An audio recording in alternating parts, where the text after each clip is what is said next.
descend the energy of the brain as the energy of the body is ascending from the tailbone. The meeting place of the ascending energy and the descending energy is where your wrist are touching the torso. That's the meeting point of these two energies. Keep your ears receptive, eyes passive. The floor of the brain, which is just above the eyebrows.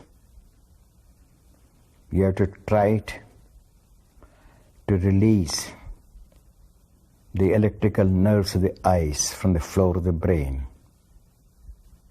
so that the brain from the floor becomes silent, and in that silent state, feel how the intellectual energy percolates inwards.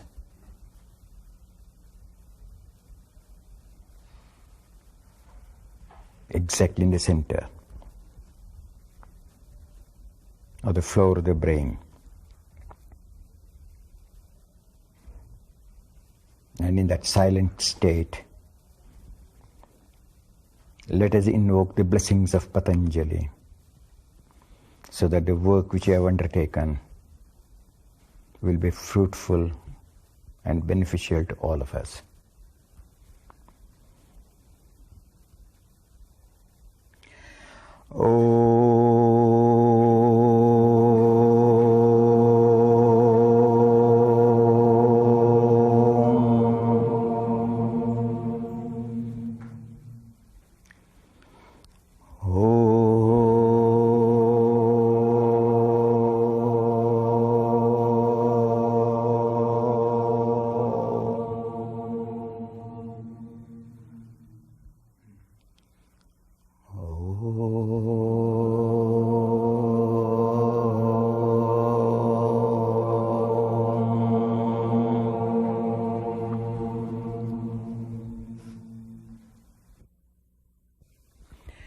Yogena chittasya padena vacham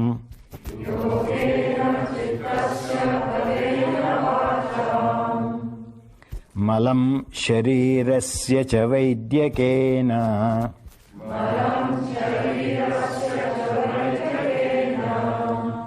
yopakarottam pravaram muninam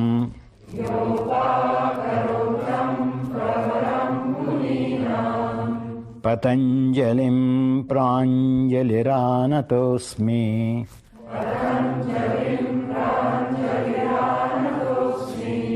Abahu purushakaram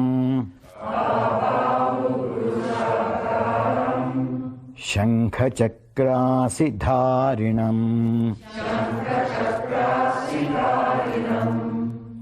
Sahasra shirasam shvetam Pranamami Patanjalim. Harihi Om.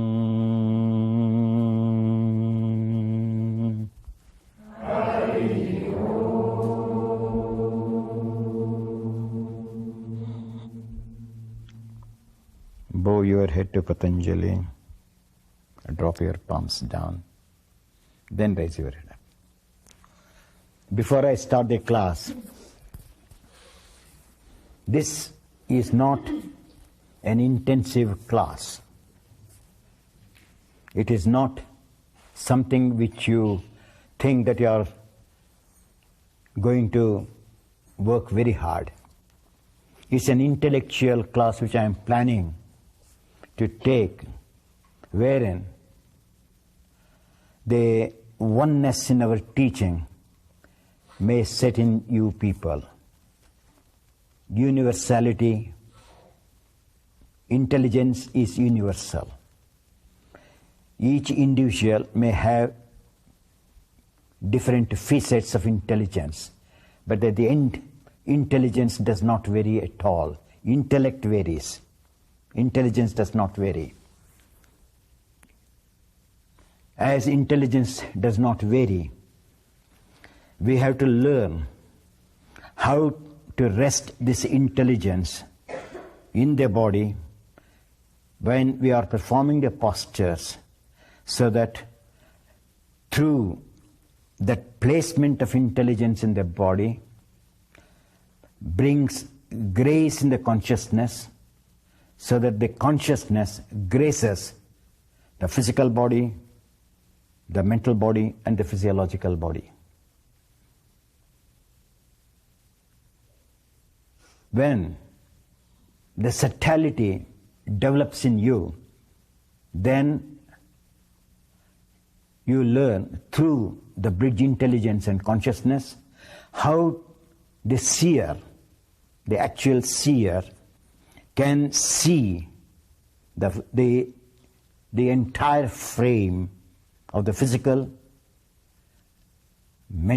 physiological and mental sheets, the vehicles, part by part, so that the whole can be seen at the same time, looking into the various parts of the body. This is what I wanted to give you, because each teacher thinks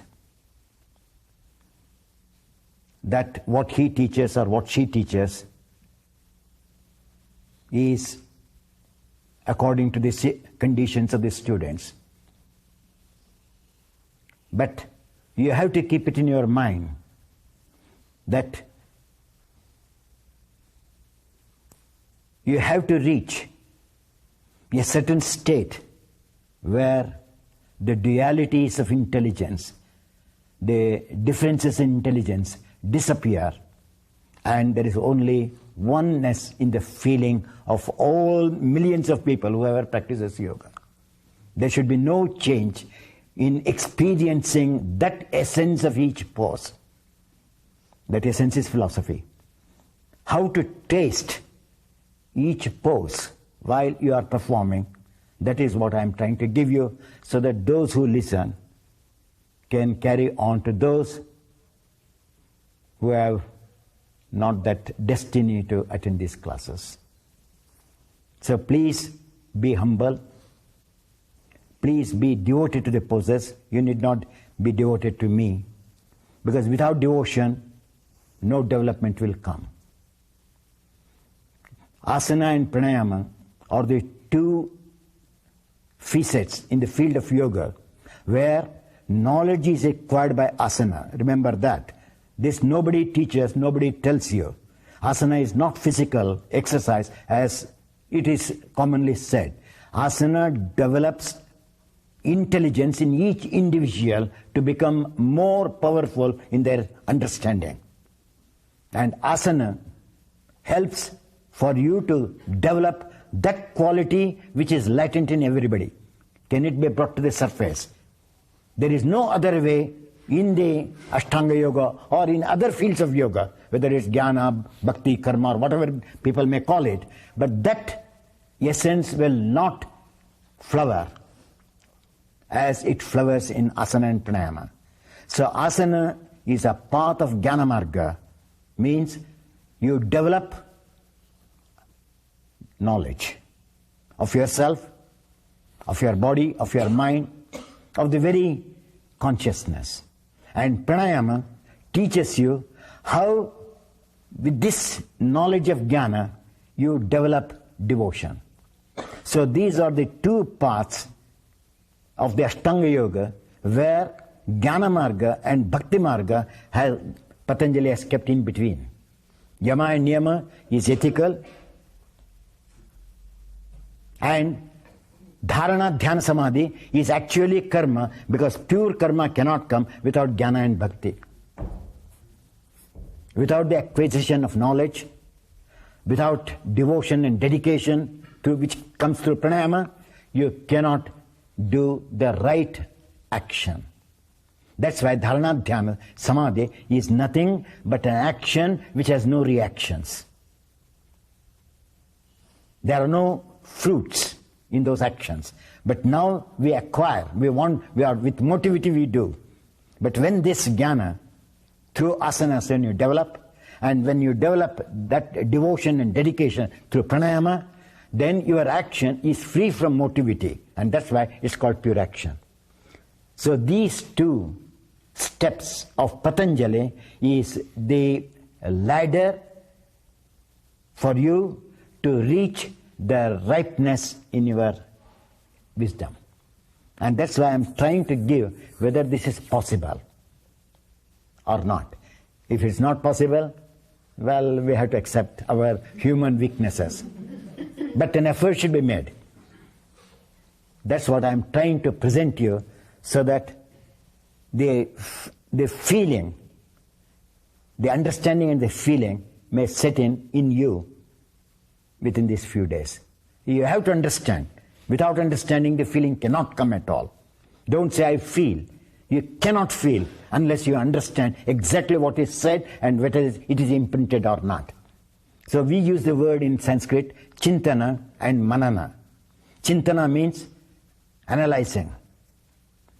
Manana means what you are analyzing to synthesize with action. So that is the beauty of these two steps of yoga, where analysis, synthesis meet together. When they meet together, that is meditation.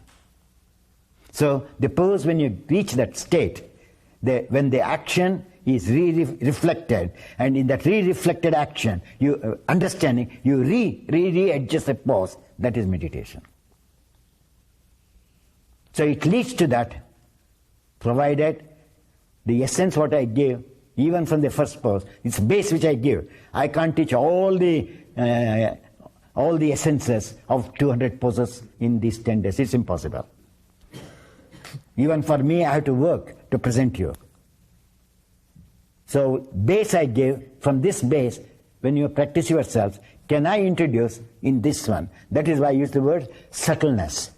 Patanjali uses the word, in the first chapter alone, 2 words, which is enough for us to understand. Chitta prasadanam.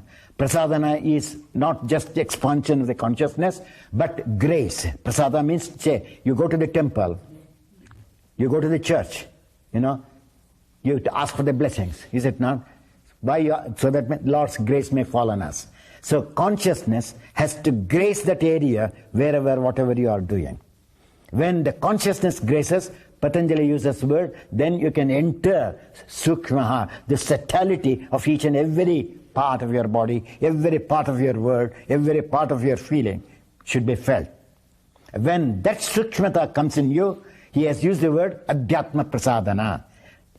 From chitta prasadana, from conscious gracefulness of the consciousness, you have to jump to the gracefulness of the seer himself. In the first very chapter, he has used these 2 words, chitta prasadana and atma prasadana. He has not used the word atma prasadana, immediately knowing very well that people cannot follow, to bring the seer on this point. So he says, bring your consciousness. Then the consciousness works as a bridge.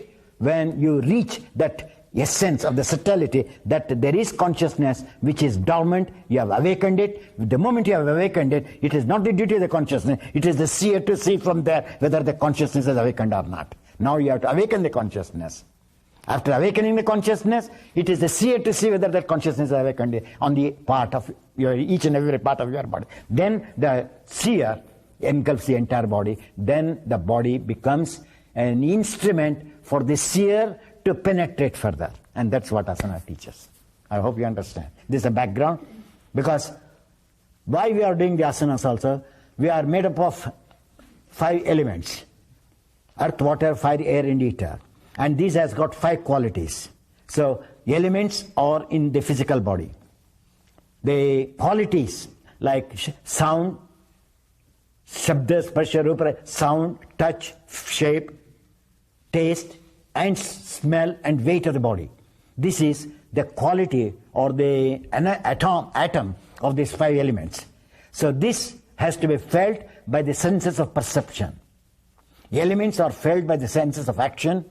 These qualities of elements are felt by the senses of perception, so that you have already conquered the 10 elements of the nature. which are controlled by the 10 organs of the human body.